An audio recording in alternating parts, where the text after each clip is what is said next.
There was a leader of Aus whose name was Sa'ad ibn Mu'adh radiyallahu anhu. What a name!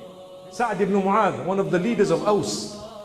He noticed Mus'ab ibn Umair had come to Medina Munawwara and was staying at the house of As'ad ibn Zurara radiyallahu anhu.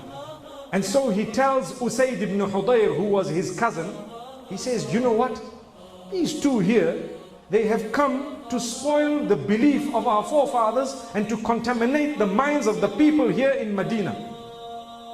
So go and stop them. Go and see what they're all about and stop them from what they're doing. So Usayd ibn Hudayr, later to be known as radiyallahu anhu, he went to Mus'ab ibn Umair, and as he was entering, As'ad ibn Zurara says, oh, this is one of the leaders of Aus. One of the leaders of Aus. So this man comes in and he says, what are you two doing? Why is it that you have come here to mess the mindset and what we've been doing all along and so on? Mus'ab ibn Umair says, hang on, why don't you listen to what I have to say?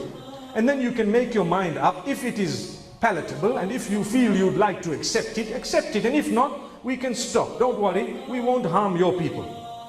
So he says, what is it? So Mus'ab ibn Umair read some Quran, told him about Islam, told him about Tawheed and not worshipping the idols, told him about Nabi sallallahu alaihi wasallam, and immediately Usayd ibn Hudayr, he bears witness. He says, you are right. This is a beautiful message.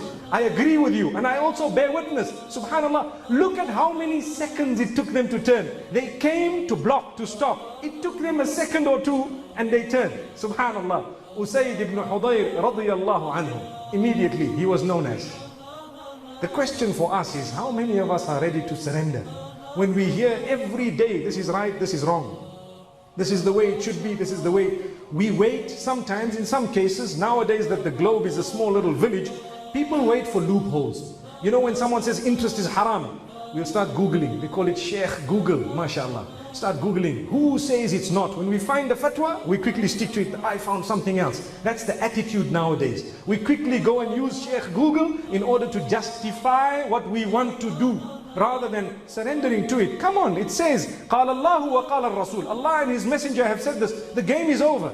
Everything stops at that point. Subhanallah. May Allah subhanahu wa ta'ala make us from those who can surrender, because remember, the only way that we can achieve success is to follow the command of Allah subhanahu wa ta'ala.